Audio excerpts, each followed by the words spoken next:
But thank you everybody for being here with us. Global Americans is thrilled to be co-sponsoring this conference alongside the Caribbean Policy Consortium and with support from the U.S. Embassy in Suriname on socioeconomic development in the Caribbean, entitled A Region in Transition, Building a Post-Pandemic Economy in the Caribbean. Before we get started, just special thanks to Maverick Rajoku for all of his work and to Bill Carlson of the Global Americans team for all of his work behind the scenes as well. My name is Guy Mentel. I'm the Executive Director of Global Americans. And for those new to our organization, please find us at theglobalameriCans.org, where you'll find critical analysis on the region that seeks to broaden the discussion of the Americas and the Caribbean within a global context.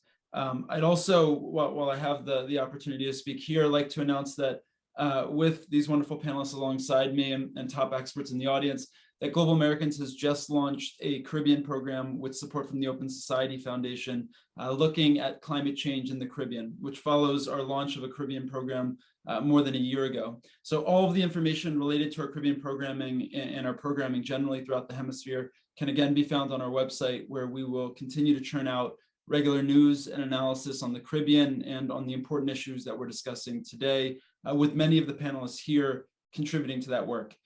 So for today's event, we do invite you to write questions to the host in the chat box on the side of your screen.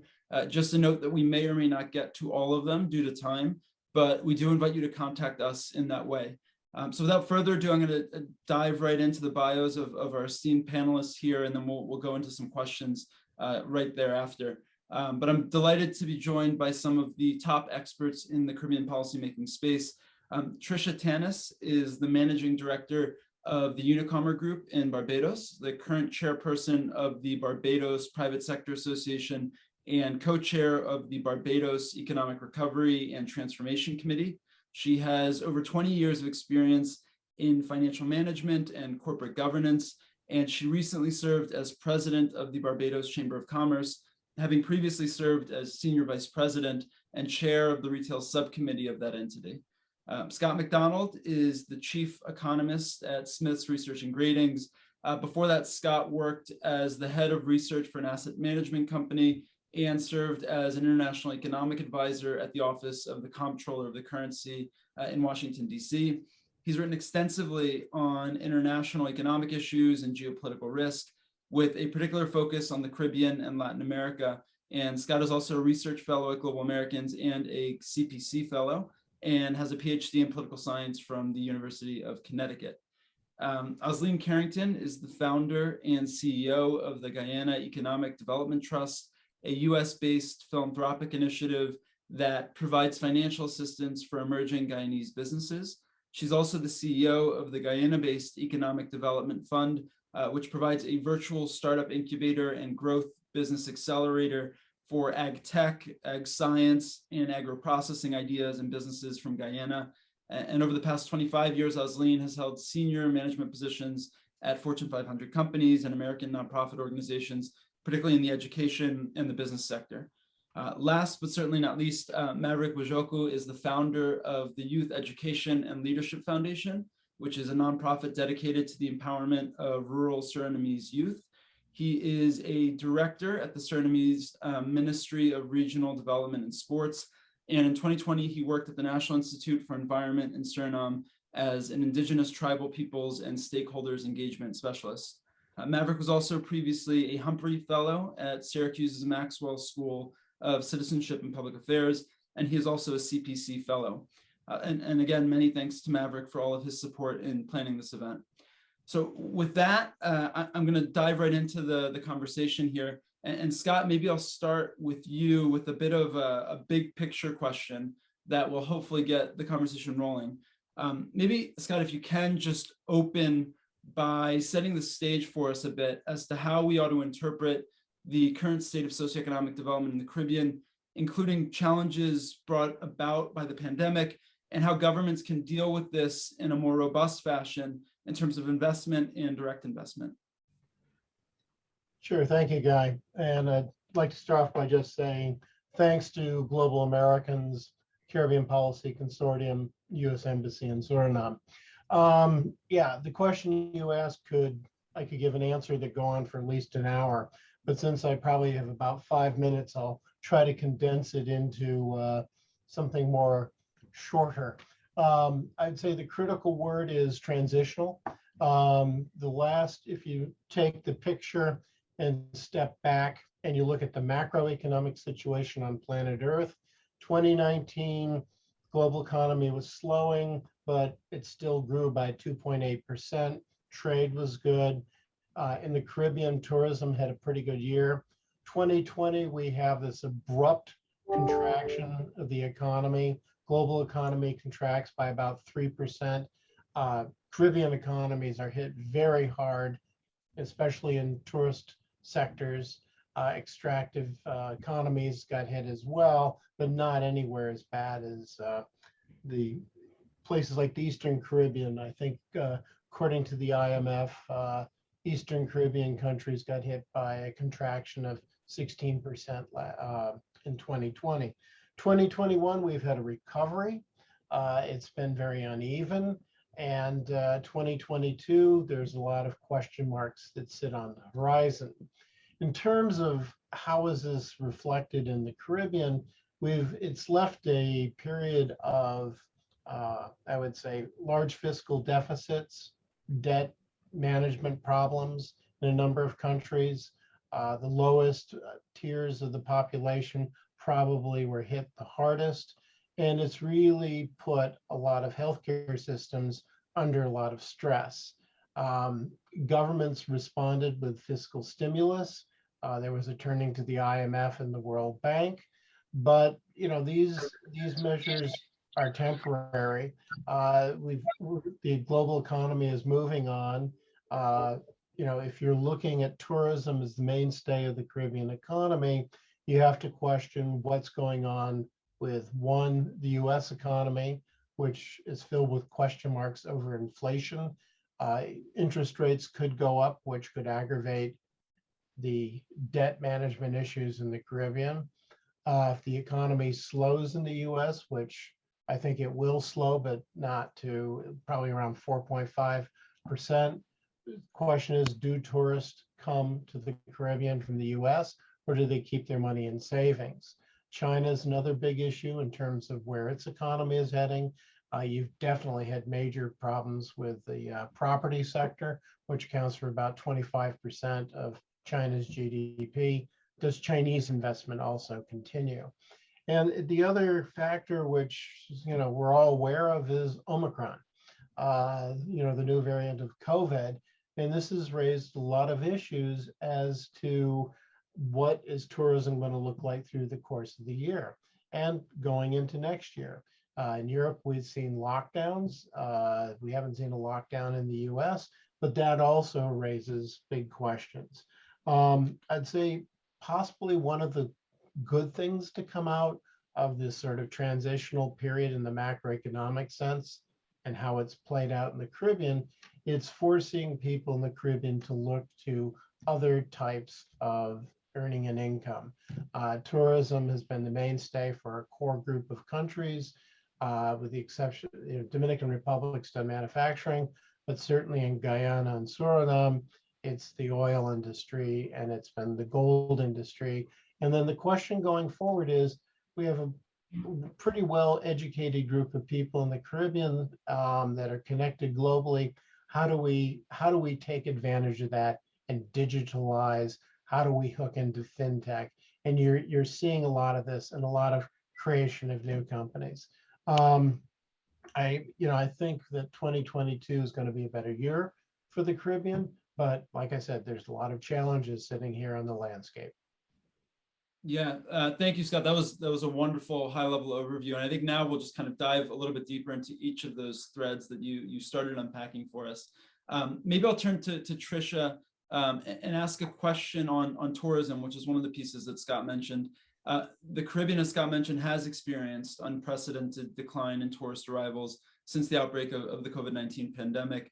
Arrivals are reportedly down about 73%, which is, by way of comparison, a 4% drop we saw right after the 2009 financial crisis. We saw a 0.4% decrease during the 2003 SARS outbreak. Barbados, of course, is one of the most tourism-dependent economies in the world. What steps do you think countries should take, or Barbados specifically should take, to assure travelers that states in the Southern Caribbean are safe for tourism? And can you speak to maybe how the tourism downturn has impacted the local economy and socioeconomic development more broadly? Sure. Good morning and welcome to all the participants and certainly to Global Americans for hosting this forum. I'll start with the latter question first, which is essentially what's happened in Barbados. And certainly I don't think Barbados is unique. As Scott just articulately outlined, this is really Eastern Caribbean, or certainly most of our tourism-dependent economies have been extremely vulnerable. Certainly for Barbados, we lost about 20% of our economic activity. Regionally that panned out about 16%, but for Barbados, it was circa around 16 to 20. And has been flagged as probably the worst economic fall off since World War II, easily. Certainly since the Great Depression. At one point in time, we had over 50,000 unemployment claims. That's about 20% of the population. That settled down to about 16% unemployment, although we do think that that's still a bit conservative as an estimate. Of course, we had the near decimation of tourism direct services. The trickle-down impact wasn't really a trickle, more of a flood-down impact.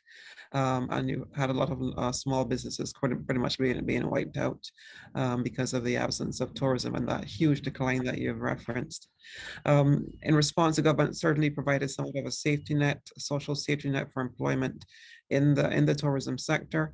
But of course, we had to all balance lives and livelihoods very, very carefully. And of course, now that we have the Omicron variant, that balance is even more precarious.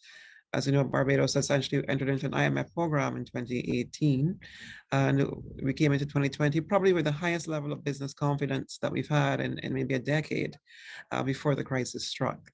And it is very providential that during that, as a part of the IMF restructuring program, our debt to GDP ratio, which was nearly 160%, maybe second most to Greek globally at that time, was successfully restructured with better structure of debt and lower cost.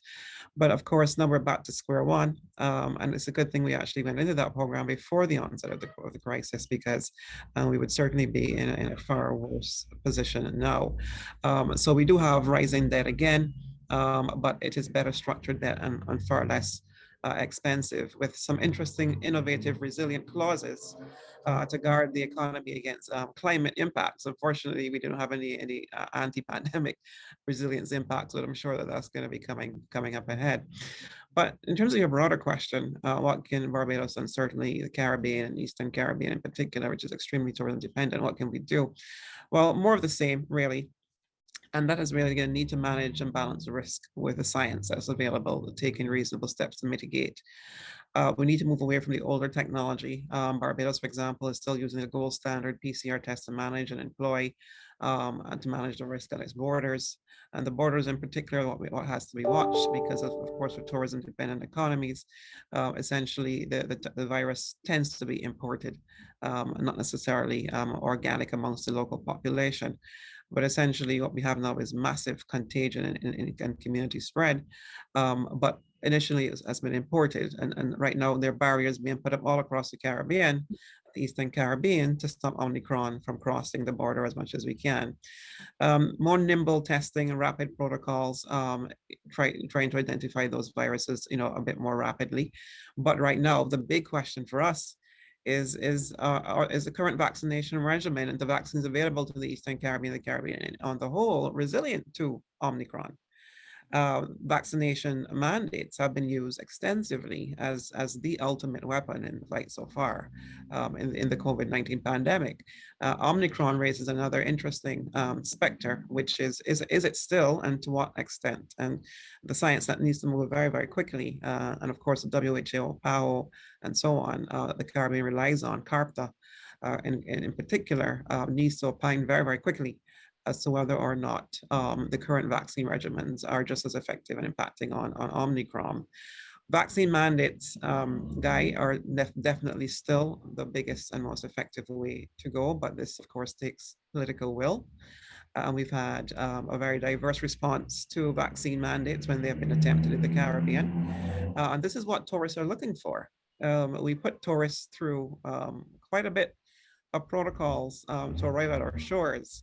And when they come to our countries and they interact with the community that is not held to the same standard, there have been some cancellations, certainly, in our international cruise and international airlift sectors. There have been cancellations when tourists realize that they're being held to a higher standard than the local population. Therefore, vaccine mandates are still going to be the way to go, and it takes political will to do so. Antigua and Barbados stands up in that regard as leading the region in its vaccination mandates. They've taken, of course, a lot of negative press for it, but ultimately, I think they're over 90% of their population right now is vaccinated, and that will save them in quite good stead as the upcoming winter season takes shape. And as the outlook for the tourism season, quite frankly, for the Caribbean is extremely positive, even outstripping 2019. So in order for that realism and that hope to translate into real economic value going into 2022, we do need to step up on the political leadership as it relates to vaccine mandates and testing mandates. But as I said, we know with Omicron now, we have to ensure that if we're going to push vaccine mandates, that the vaccinations are efficacious against Omicron. So I'll rest there, Guy. Thanks so much, Trisha. I want to stay actually on this question of political will and kind of the COVID-19 pandemic generally. And I'll turn it to you, Maverick, looking at Suriname in particular.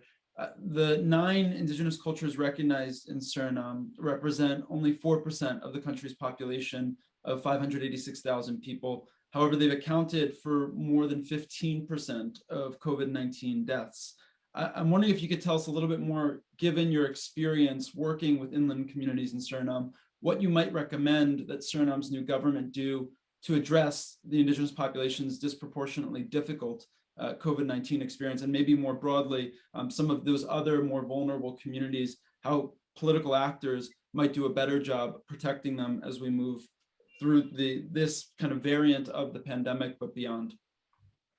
Thank you, Guy. And one thing I think the current government needs to do is, first of all, have more representation in the National COVID-19 Steering Committee, and a representation of tribal and indigenous community members, and also the organizations that represent these communities. Those are the things. That's where I think the government is kind of lacking. Another thing that I think it's very important, another point that I want to make is, for example, if you look at the way that information is being transferred to these communities, then it's also very important that the information, the programs, to the awareness programs, COVID-19 programs, should target should be done in the community member their own language, so that it's easier for them to digest. Another thing that I think is very important is that the government also invest in entrepreneurship programs in these small local communities, because as we know, the COVID-19 pandemic has impacted different economies in all over the region, but also in the southern part of the country, where you have also the local economies that have been affected, the small entrepreneurs, the small businesses of these tribal and indigenous communities. So I think the government also needs to look at that and try to invest in these small businesses. What I know the government is doing right now, the Ministry of Regional Development and Sports, in partnership with UNDP and 2 tribal and indigenous organizations, a program is being implemented, and that's focused on agriculture. It's focused on sanitation, and it's also focused on bringing the information to the people in their own language. So that's a big plus for this administration, for the government. So that, to answer your question, the Guy, that's what I think the current administration, the current government needs to do. Great. Thanks so much, Maverick. I'll turn it to you now, Oslene, on this question of small businesses and enterprises, particularly given your work with ag-focused businesses and enterprises. In 2020, I believe it was, the Inter-American Development Bank, the IDB, issued a report emphasizing the importance of digital infrastructure in particular, given the increase in remote work during the pandemic. And small enterprises, according to the IDB, were especially vulnerable to this sort of weak access to financial technology, particularly mobile banking. I'm wondering if you could tell us a little bit more about your thoughts on how better to support digitizing SMEs in Southern Caribbean states, and maybe what role the region's economic partners ought to play in the spread of digital technology throughout the region during the pandemic and of course beyond. Sure. Well, first of all, thank you, Guy, for having me, and thank you to our audience for joining today, and my colleagues on the panel, thank you as well. So first, let me start by providing a little bit of context. I think until recently, because of oil discovery, many people would not know much about Guyana and may not even have situated it in the Caribbean. I think it was a sort of what, where, Ghana type of response. And so let me address first sort of what is a small business in Guyana, or what is the landscape for small business. So IDB also in 2016 or 2018, I believe it was 2016, did a study with the University of Guyana that attempted to get a really good sense of what the SME landscape is in Guyana at present. The situation is essentially still the same, although because of the discovery of oil, there are more businesses that fit outside of what I'm going to describe. So about 70% of Guyana's businesses are family-run businesses, and they happen to operate generally in agriculture, fishing, small retail, very small scale manufacturing. And by manufacturing, I literally mean more like cottage production of goods and services. So it might be food, it might be items that are used on a daily basis by people in the country. So we are not talking about, for lack of a better way of putting it, very sort of sophisticated businesses that the majority of people own. And so one could argue in the past that technology, while useful or helpful, would not have been sort of game changing in these kinds of businesses.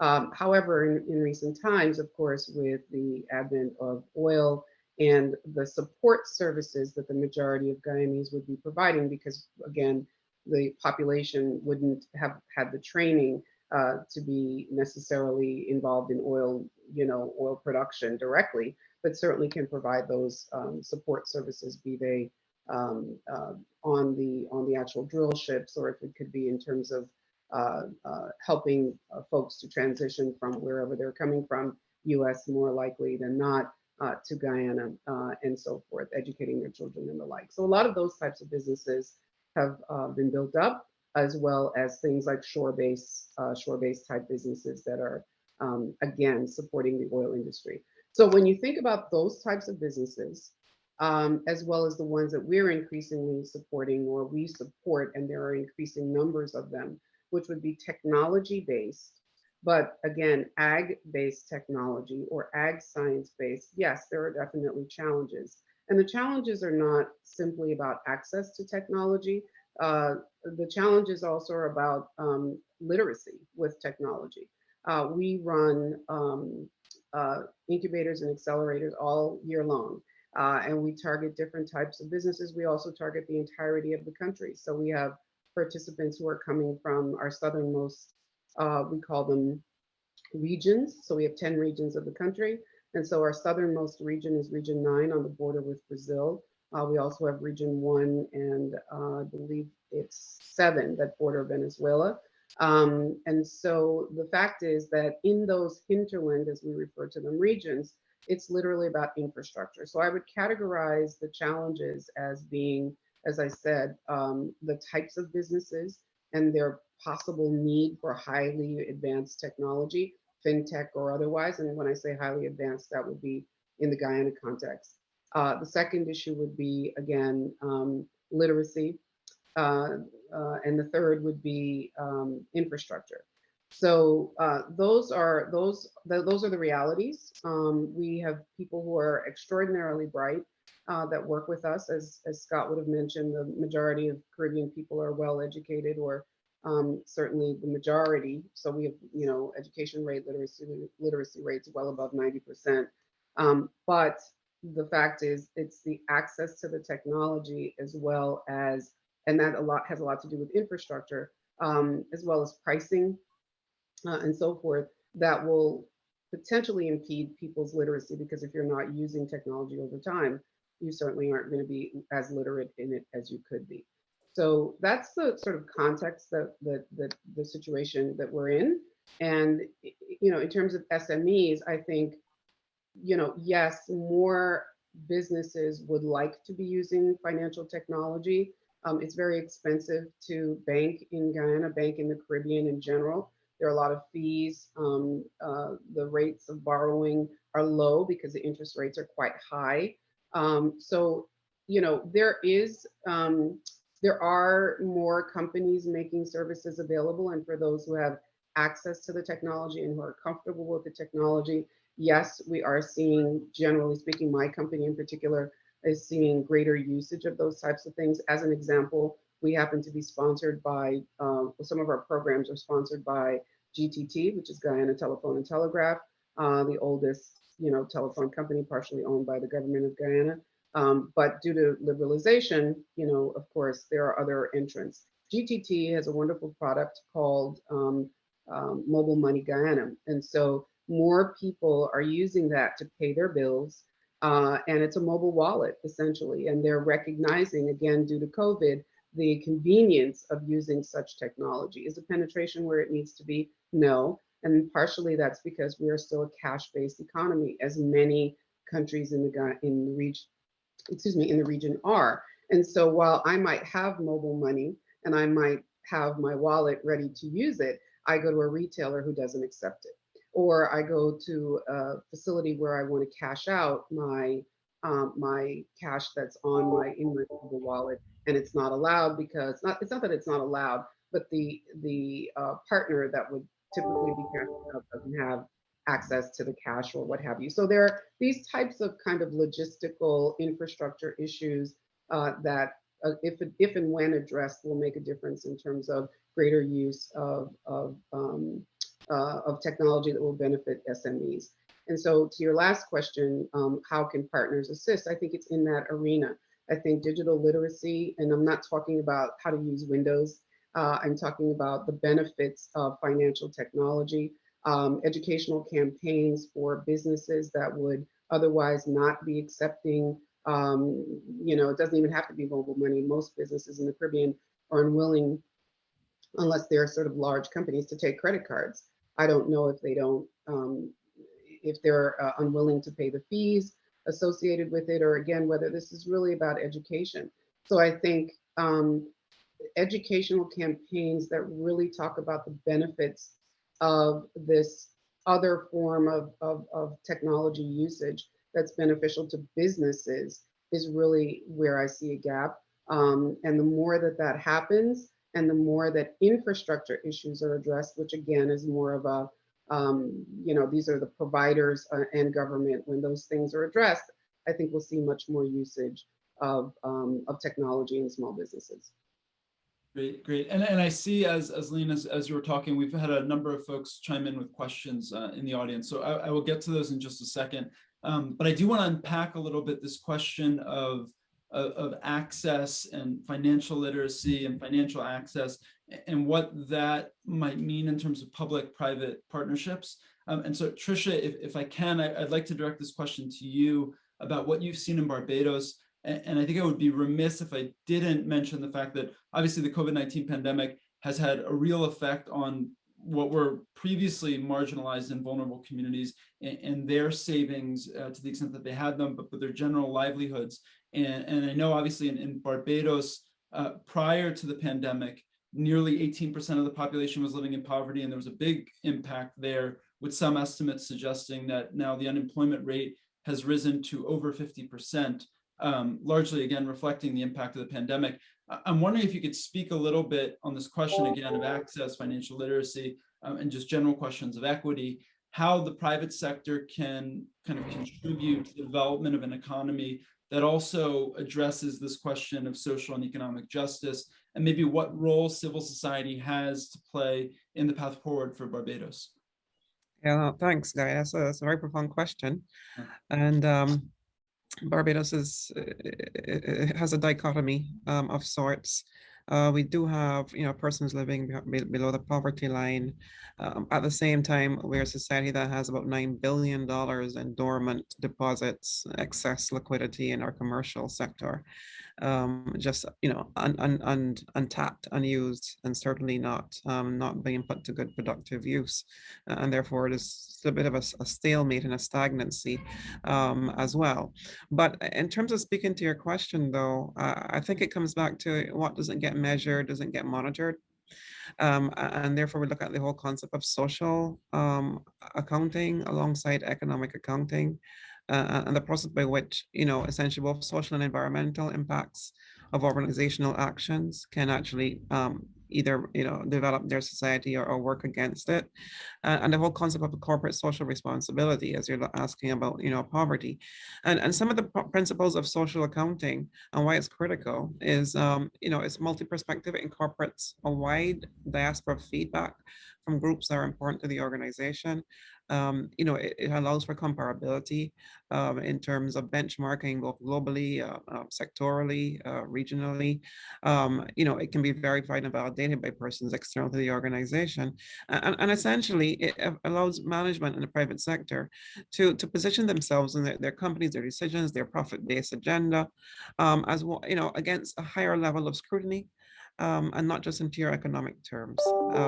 We have increasingly, I think, societies and populations and patrons and customers and generations that are looking at our private sectors a bit differently and asking them essentially, how are you contributing to the social, agenda? What are your social, responsibilities? And therefore, I think that is one thing the private sector can actively promote, and that is essentially the transparency along a social agenda, where it is not just a pure profit-based economic type monitoring system, but we actually have social and economic accounting going hand in hand, where there's greater accountability towards, the climate, towards resilience, towards poverty. And along that line, it allows me to also broach the whole issue of sustainable development goals, and particularly as you raise the issue of poverty, because that's like goal number one, no poverty. And certainly that's where the private sector can come on board and play, getting involved, certainly in the achievement of these social development goals that the United Nations has actually put out there. And most of our governments are signatories to the United Nations, and therefore should be working towards this, policy perspectives and policy spaces that actually encourage private sector participation. In particular, goal number one, no poverty. Goal number two, zero hunger. 3 is good health and well-being. 4 is quality education. We have gender equality. We have affordable and clean energy. We have decent work and economic growth, of course, industry, innovation, and infrastructure. And of course, climate action. And the challenge that we have, Guy, is that, a lot of these things sound very esoteric, and typically not, the subject of your boardroom minutes and your boardroom agenda typically. But more and more, it is very important that the private sector understands that it is actually part of that ecosystem. It does need to actually contribute actively to these sustainable development goals. The goals are not necessarily remote and ethereal, that they are actually going to contribute to sustainable profit generating activity. And certainly as part of the civil society, in a country particularly like Barbados, where social capital is a very important concept towards economic and social prosperity, it is critical that, we have all sorts of civic enterprises like the church and schools and of course private sectors that are critical to nation building. And in Barbados, we have a very interesting concept, the social partnership concept. It has its foundation in International Labour Organization principles, but Barbados has actually actualized it now for almost 2 decades. And that is a construct where government, labor, and the private sector, and now an expanded construct where we actually have, social justice and NGO organizations sit around the table and negotiate and engage, in talks and dialogue of issues of national importance. And I think that's the foundation. That's a model that we should really try to promote very actively across the entire Western Hemisphere, because really and truly it is a sign of maturity in one's nation building, that persons and entities of normally divergent views can actually put those aside for the betterment of economic and social enfranchisement. So thanks for the question. No, thanks for the wonderful answer. Scott, I want to turn to you quickly, and it seems to me that there's a sort of parallel trend, if you will. Trisha was talking a lot about corporate social responsibility, but this parallel trend in international investment, which is ESG, which stands for environmental, social, and governance, and used by socially conscious investors to often screen potential investments, including how well the investment is a function of its stewardship of nature, as well as a function of how it manages relationships with the communities where it operates. I'm wondering if you can kind of unpack that concept of ESG for us, and maybe what you view as the impact it might have should Caribbean countries and companies involved in the regions get more focused on ESG and the implementation of these sorts of goals. Sure. ESG, I mean, the fundamental thrust of ESG is to make more social justice, more incorporation of better governance, that would give investors an investment in a particular country and project which has sustainability, good governance structures, and is green. The total ESG market, I think, probably this year of bonds issued was about $1 trillion. So as a area where capital is going, this is certainly one area. Green bonds make up a large, well, about 14 to 20% of of what there is in the ESG universe. I think that the important thing with ESG is, and especially from where I've sat in this whole process with the bond market, having worked in the bond market for a number of years, when ESG started, it was a nice concept, something the Norwegians could do. Usually it was highly rated, gave very little rate of return. However, it has become an increasingly more important issue. It is directly tied into the issues of climate change. I would even say it extends out into the dimension of poverty reduction. There has to be an attraction here for investors. And part of it is what their boards are demanding. There's a generational change. I would say millennials are more concerned about it than baby boomers, but the base of investors is changing. It is demanding more things along the lines of ESG, which means that there's accountability. And for Caribbean countries in particular, the old traditional emerging markets bond market has been very tough. The rating agencies have a very bearish view for the Caribbean in general. And that is in part because of debt management issues. It ties back to the middle income status of most Caribbean countries. And there's not a lot of concessional aid, and the access to markets has diminished considerably over the last few years. And let's face it, there are ongoing needs for financing in the Caribbean, including for infrastructure. So I think, looking forward, the green market in particular, countries like Guyana and Suriname, which have forests which should be protected and developed in more ecological ways, these are all things which become very important, but it could very well provide a lot of Caribbean countries a new market to tap into. And I think it's something which you're going to see be explored further as we go along here.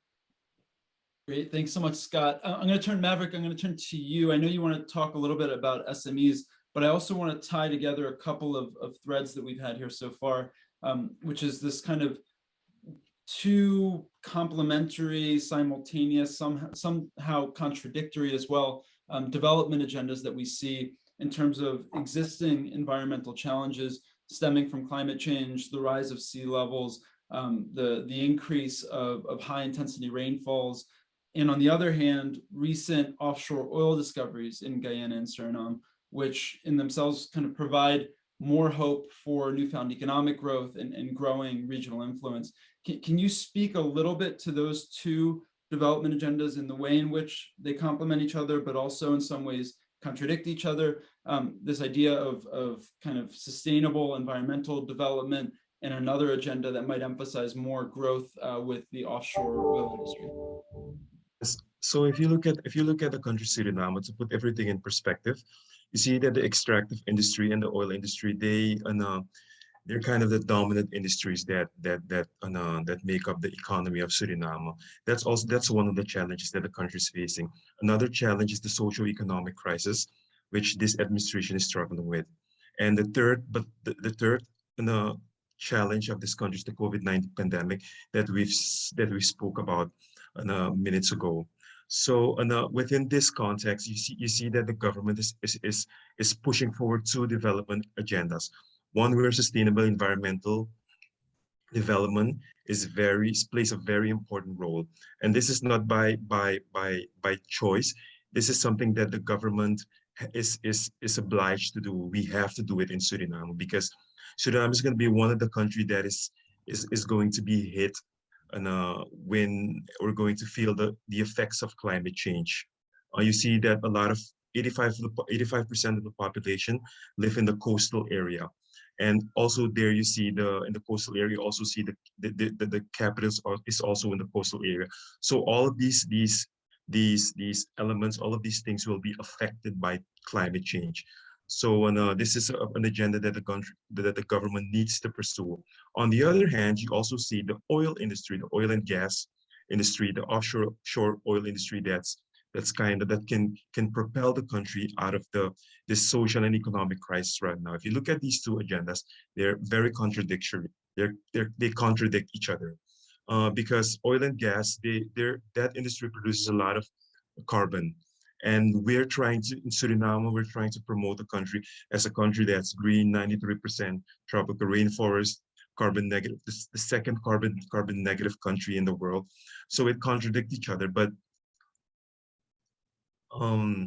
if the right choices are made by the current administration, by the government, and the right choices meaning using the revenues of the oil industry and investing it in the green economy, investing it in renewable energy infrastructure, then these two agendas can complement each other. But for that, we need political will and we need a clear vision. That's my answer to that. Thanks so much, Maverick. Oslene, I want to turn to you and ask a somewhat similar question. Again, on this question of economic development on the one hand, and balancing environmentalism on the other. Those two things aren't necessarily mutually exclusive. I wonder if you could tell us a little bit about your opinion on how Guyana and Suriname might navigate the opportunities now arising from these recent offshore oil discoveries, and how they might direct perhaps more spending toward environmentally sustainable recovery mechanisms. For example, policies that reduce GHG emissions, reduce air pollution, and or strengthen natural capital. So broadly speaking, what would your recommendation be on how Guyana and Suriname navigate these opportunities? Right. So first, let me do a little bit of stage setting. The first is, of course, Guyana and Suriname are very similar with regard to sort of how the country is laid out, if you will. Similar to Suriname, we have, over 80% of the country is rainforest. We have the majority of people living at the coast or at the bottom of the country, if you will, on the border with Brazil, and spattering. In addition to that, I would say that I don't know, I can't speak specifically for Suriname, but I will say for Guyana, I feel actually very optimistic about the fact that these things are not mutually exclusive and that you can find a balance between the two that's beneficial, first and foremost from an economic development standpoint, because I don't think there's anyone in the country, Guyana specifically, that would agree with a low carbon strategy that ultimately left everyone poor. That doesn't make sense. And so I think that because that sort of puts people at the sacrificial lambs on the altar of progress, towards, a green society when there are others who are already advanced and benefiting from not having been green and now being able to be green. So that is not what I think that anybody wants. And so speaking as a business person, I would say that Guyana is actually in a great position because the two administrations, or the two parties of the country, the two primary parties, have both pursued strategies that involve, renewable energy, or certainly being conscious of the opportunities for the country, given the amount of rainforest there is and concerns about environment and so forth. We have large amounts of protected areas. In fact, it was in the early 2000s that we entered into an arrangement with, I believe it's Norway, in order to get paid in order to not cut down our forests. So there's more of this kind of thing that I think countries like ours can do. And so the point that I'm making is I believe that if you can balance two things. One is those kinds of strategies that enable forests to stay intact and for preservation of sort of land and the ability to develop the land in ways that make sense are smart. I also think having renewable energy is the most obvious one, being solar. I mean, look where we are. We are very close to the equator. And so it absolutely makes sense. I know the current government is also pursuing hydropower. This is not my area of knowledge or expertise. And so I don't want to comment specifically on whether I think one particular tact is good in terms of the renewable space versus another. I'm a huge fan of solar because I think it's easier to implement. It makes sense for business people. We do have, or at least the last I checked, we did have some law or policy that allowed for any extra energy that's produced by individuals, by businesses, using solar to sell it back to the government to tie it into the grid. So I think there's lots of opportunities around solar in particular, but I don't think that any of that requires abandoning the economic benefits, short to medium term, of being involved in oil production. I do think, just from an environmental standpoint, that we should be smart about it. We should have the adequate amount of protections to ensure that we have a good response to any accidents that might occur, that we are not destroying coastline, that we are not destroying the fishing industry and so forth. So, and that there are sufficient environmental studies done when there are initiatives undertaken. If there's going to be a shore base built, there should be an environmental study. If there's going to be a bridge built that's going to facilitate, getting oil or gas, gas pipeline, there should be appropriate environmental studies. Whether that is happening or the degree to which that's happening, I think that's the question.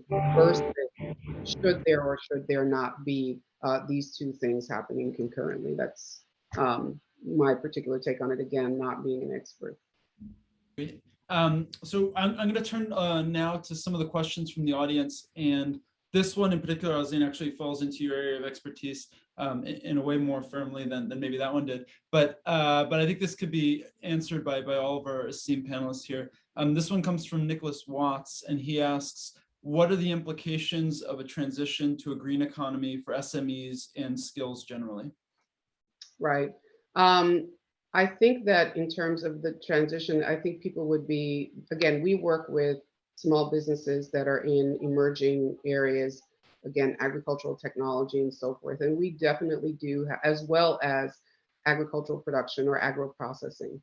And there's definitely a recognition that we need to be using more advanced technologies in manufacturing and in sort of research and analysis that goes into the production of new ag tech items, ag tech products. I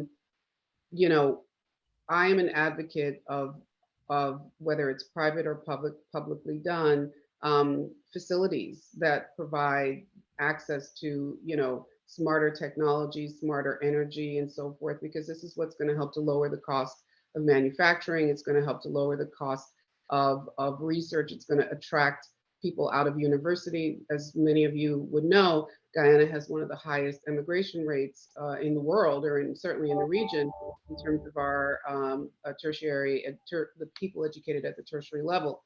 And so what we want to be able to do, I believe, is provide the facilities, provide the actual work that will allow people to enhance their skills beyond the research that they've got or beyond the manufacturing, small scale manufacturing that they have. But in order to do that, you really do have to have the capital to build those facilities, to provide the training in order to have people stay and do the great work that is going to evolve the economy. Great. We have a bunch of questions in the chat. So if why don't I do this? I'm going to ask another question, but if you want to address any bit of Nicholas's question, by all means, feel free. So this next question is from Randy from Guyana, and Randy says the pandemic has given the Caribbean an opportunity to rethink its development trajectory. How can the region simultaneously develop its natural resources while also managing its foreign relations? I don't know if anyone wants to tackle that. No. That's for everyone. Okay, I'll certainly let someone else speak about that. If anyone wants to take it. I'll take a stab at it. Because I think the issue that really sits here fundamentally is a bulk of the Caribbean economy has been tied into tourism. And tourism in good years brings a lot of good money. It helps, the remittances and all this ties in together. The issue going forward is how do you begin to move away from such a high dependency on something which has been there year after year? And I think the aspect is, as Oslene and Trisha have also mentioned, it's the development of businesses, small, medium-sized businesses, and Maverick mentioned it as well. There has to be a push towards other sectors of the economy. And, the digital aspect, I think, is very important. FinTech's important. Transportation is an area in the Caribbean that could improve from where we are today. And that is island to island, not just interconnected in the broader global sense to bring tourists. There are ways of doing things. Drones, for instance, could be used to facilitate transportation on an inter-island basis. But these changes are going to take time. That's the tourist sector. And then, we were talking, Oslene made some comments, which I think were spot on about oil. If Guyana and Suriname decide, well, having oil production is bad and we're going to stop it tomorrow, what good really does that do for those two economies and those people? And I think the recognition has to be that there's a transition from using fossil fuels on the one hand and then moving to alternatives and greens on the other. And there's going to be a 20 to 30 year period. And this is a very intense discussion here. We just had the meeting in Scotland talking about this, but can you imagine hospitals operating without plastics, which originally come out of oil or petroleum-based product? We don't have the answers to this. So I think there's a time period for a transition, but agriculture, how many countries in the Caribbean feed themselves?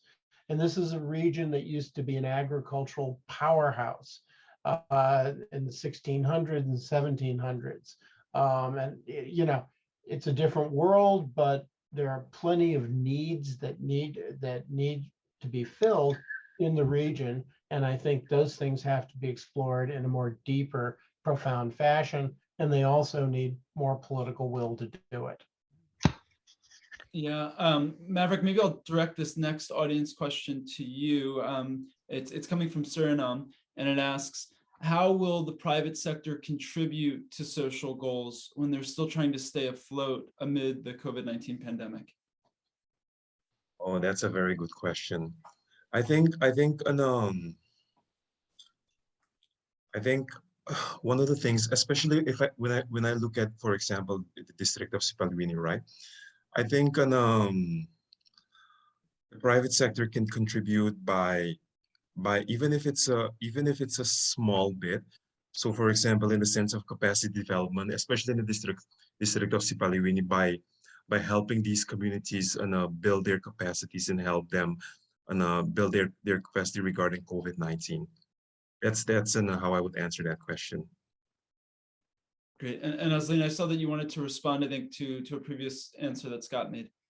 Yeah, just building on what Scott was saying about agriculture. So there is definitely a recognition in the region post, the height of the pandemic that we have gotten to a point where, and this is not a surprise, nor is it an accident, that the much of our activity is around importing our food because there's an active push by the exporters of processed foods and the like to sell to those who want to buy it. And particularly, let's not forget that where people travel is, the place that they travel to, they want the comforts, if you will, of home. And so if you go to the Caribbean, you want to eat the same foods that you might have at home. And what does that require? It requires importation of the food. Now, I see Scott nodding his head, not all of us. No, not but at all. I definitely don't want to see a McDonald's in Guyana.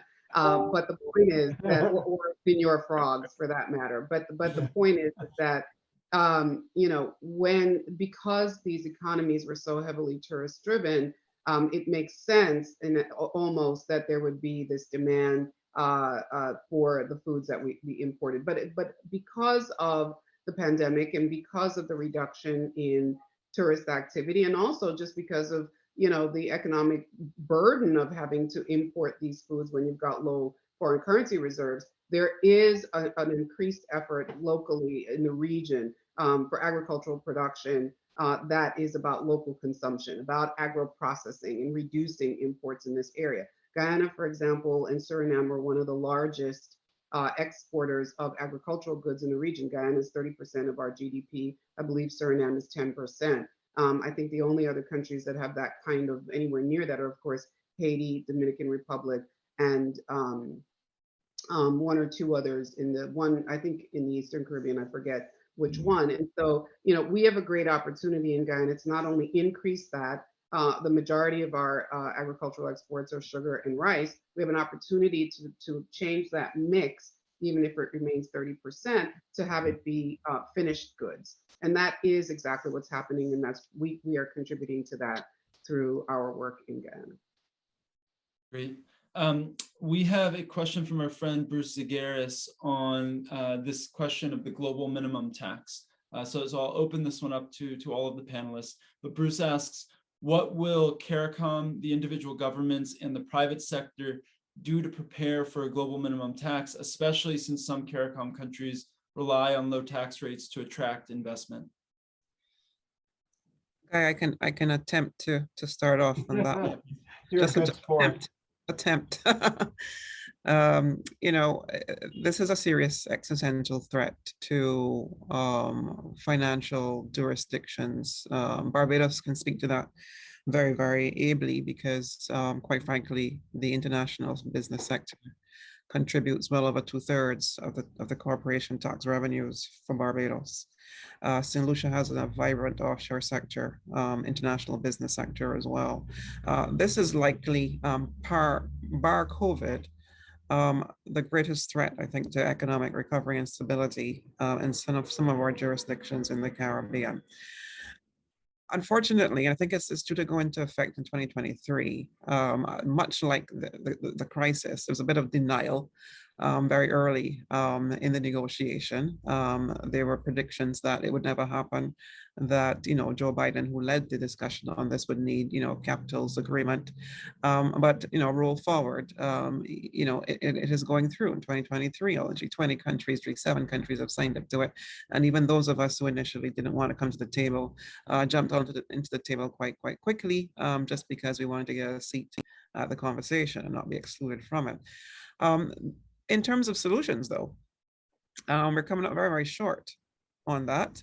Right now, there was a suggestion that perhaps it is, if it was a nominal rate of tax, then we could start looking at other fiscal incentives, other inducements, research and development inducements and the like, to try to compensate for that lack of revenue and certainly to make the jurisdictions a lot more competitive and attractive. But what is emerging is that the ask is not a nominal tax rate, the ask is a 15% effective tax rate. Now that's even a more serious threat, because it means essentially that you can't use those sorts of other innovative means to get around it.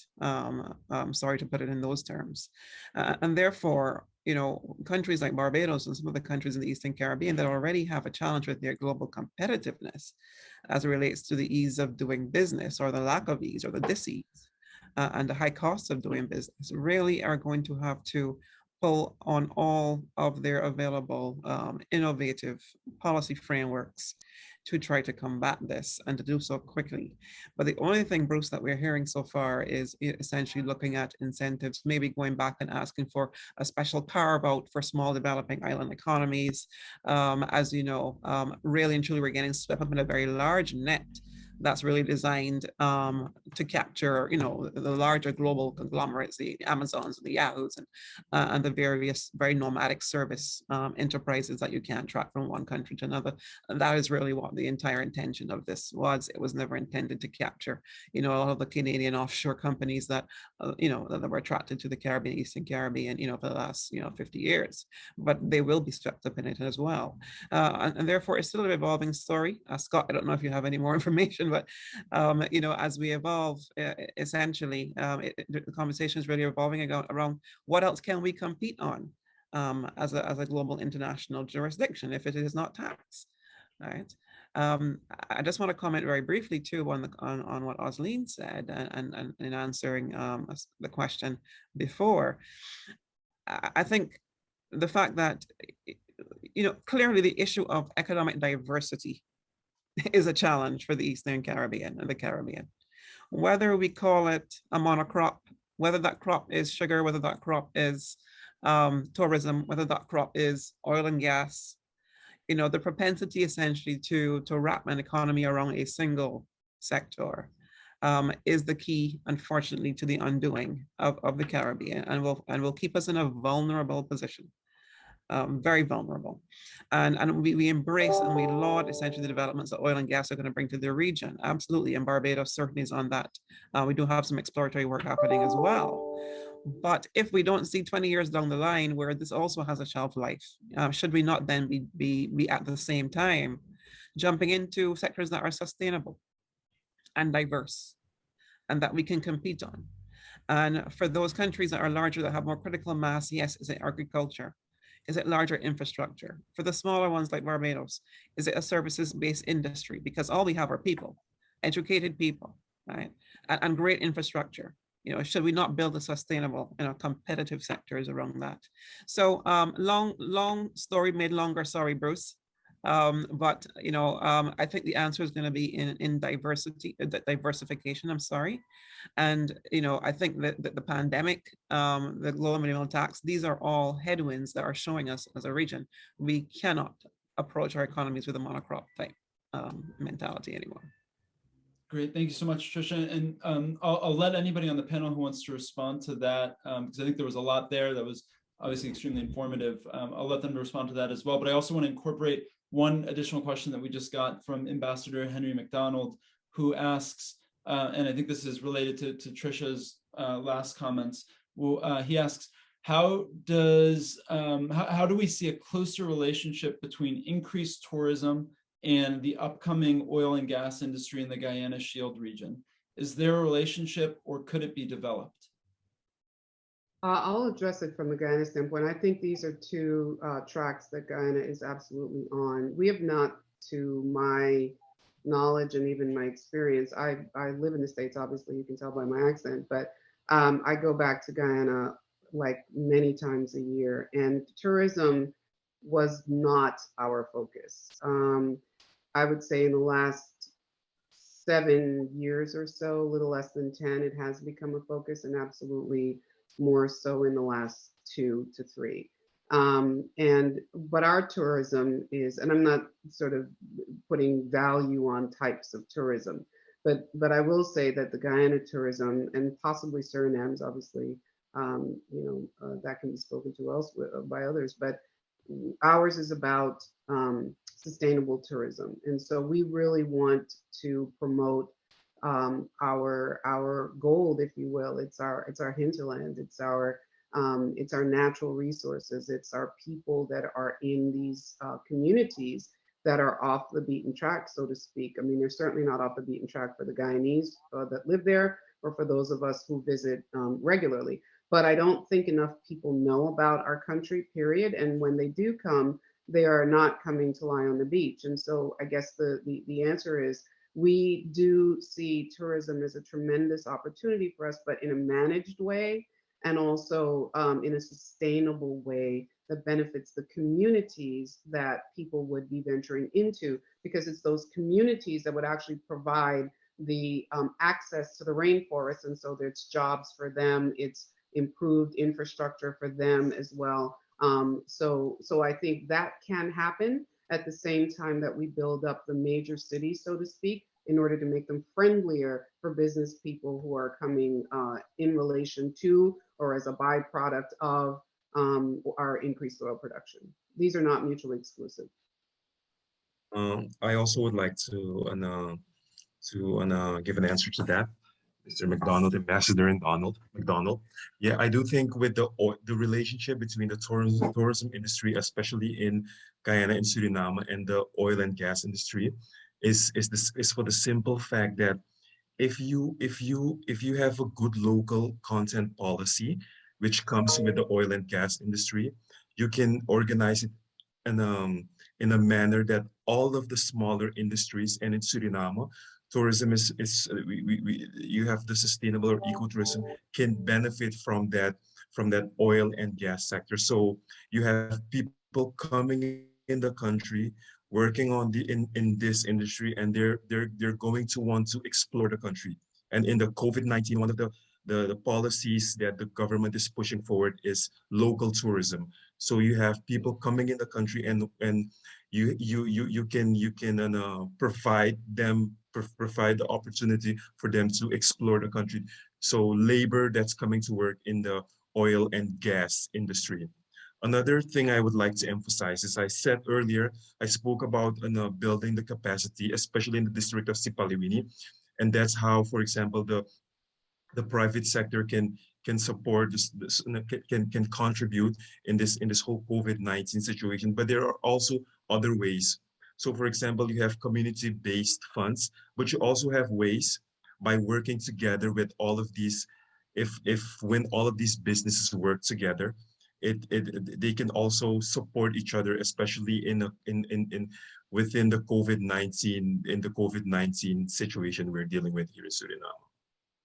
One other thing I'd like to add, just to build on what Maverick is saying, is that I think there's an obligation by people who are coming into the country, both of these countries, to recognize that it isn't all just about spending money. Tying it back to our earlier discussion about ESG, I think the oil companies and the oil services, the people who are serving the industry, because the oil companies are doing a reasonable job of trying to quote unquote give back to the communities. But I do think there's there should be a greater requirement or incentive, whatever that might be, because I think these things are incentivized. They're not generally just, it looks good to do it. It's a great shareholder message, right? To say that you're giving back to the communities where you do work. So, we those of us who are in this world recognize that it's not pure benevolence. So the point is that the more that we hold people coming to the country to do business accountable for providing, for giving back in whatever ways, it could be training, it could be volunteerism, it could be capital to the communities that are now opening up to them. I think that is something that personally I would like to see more of. Again, in answer to the question of the oil and gas operating with tourism, the tourism providers in countries like Guyana and Suriname are largely local indigenous people or just local people. And so these are businesses that are difficult to run, right? And so I think that if you're going to be there generating quite a bit of revenue in this one area, there should be more of an expectation of engagement with the communities in ways that are building up the communities. And I'm not sure that that's there. I think that's also part of local content, but it's not just about spending money in a direct way. Oslene, and for any of our other panelists as well, are there any case studies that you would point to as a particularly successful example of that sort of interaction between these kind of big international corporations and indigenous local communities? There are some now. You know, obviously, most of this would have happened before with some environmental agencies or with people like UNDP and so forth. There would have been those types of projects. But I would say increasingly, there's a recognition. Again, we're talking about large companies that have shareholders and have shareholder expectations around doing good works in the communities that that they're in. So it's not just about not doing damage; it's about doing good works. And so I think there's more of that, and it is documented, but not. I'm not aware of it as studies. I'm aware of it as articles in the newspaper saying that company X is doing A, B, and C, or some initiative that broadly addresses this sort of thing, and then they have, you know, some specific projects under it. So yes, there is stuff to be found.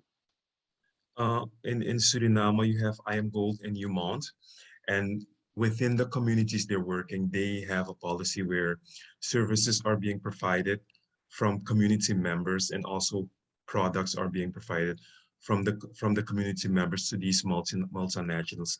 Now it's not sure what this interaction, what the economic result of this interaction is for these communities, but it's happening in Suriname. But there's no research. No research has been done on the impact of these multinationals and working together, or their local content policies for these communities in what the effect is for these communities. Yeah. Wait, one last thing is that agreed with Maverick. There aren't studies, but I think this is easy desk research. I mean, again, there's lots of stories out there. So I'll give you one example. There's an organization in Guyana. It's not necessarily indigenous, but they do serve communities all over Guyana, including the far-flung regions. It's called STEM Guyana. And they're not necessarily a partner organization of ours, but they're very good friends of ours. And they provide remote learning and, of course, robotics training and all those sorts of things programmatically. And they actually are supported by a couple of the smaller oil companies that are operating in Guyana, like Tullow and so forth. So there, as I said, there are initiatives. This is easy to find, and research, I think, can be undertaken by the willing. Great. So we have hit about an hour and 15 minutes, and before we close, I'd just like to give our panelists the opportunity, if they have anything that they wanted to address, but they didn't have the space to do it, I give them the floor. And if not, then we'll just transition into a closing here. No? Okay, well, with that, then thank you everybody for attending. This has been wonderful, enlightening, and extremely informative. So again, another warm thank you to all of our panelists and to all of the folks here in attendance today.